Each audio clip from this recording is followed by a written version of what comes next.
আসসালামু আলাইকুম ভিউয়ার্স, আমি শাহানা লন্ডন থেকে।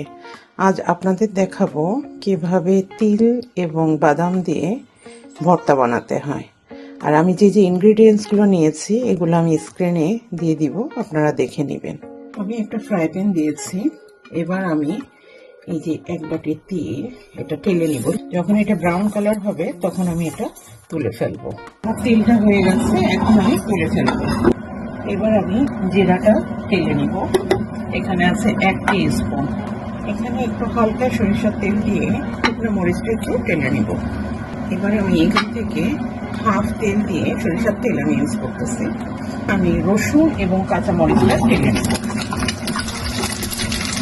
রসুন এবং কাঁচা মরিচটা যখন এই পর্যায়ে ভাজা হবে তখন আমি পেঁয়াজটাকেও একটু ভেজে নিব। আর এর ভিতরে দিয়ে দিব সামান্য একটু হলুদ। দেখুন কতটুকু, 1/4 না, তার থেকেও কম। হলুদটা দিলাম যে ভর্তাটার কালারটা যেন একটু সুন্দর দেখা যায়। আমার পেঁয়াজ, কাঁচামরিচ এবং রসুন ভাজিটা হয়ে গেছে। আর এটা ভেজে নিলে কি হবে, তাহলে আপনি ভর্তাটা বেশ কিছুদিন ধরেই খেতে পারবেন, প্রায় 1 সপ্তাহ 2 সপ্তাহ পর্যন্ত আপনি। এখন আমি ব্লেন্ডারে বাদামটাকে পাউডার করে নিব।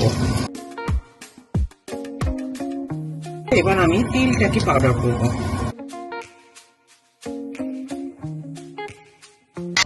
তিলের সঙ্গে আমি জিরাটাও পাউডার করে নেব। এই মশলাটা ব্লেন্ড করতে আমার যেহেতু পানির দরকার হবে, আমি পানি দিব না। এখানে হাফ কাপ আমার সরিষার তেল আছে, এটা দিয়ে আমি ব্লেন্ড করে ফেলবো। ঝাল এবং লবণ এটা আপনাদের স্বাদ মতোই দিবেন, কারণ অনেকে আছেন যে ঝালের পরিমাণটা একটু বেশি পছন্দ করেন। দেখেন আমার মশলাটা ব্লেন্ড করা হয়ে গেছে। এখন আমি সব মিশ্রণগুলো একসঙ্গে করে একটা ভর্তা তৈরি করব। এখানে অ্যাড করব আমি 1 টিস্পুন লবণ।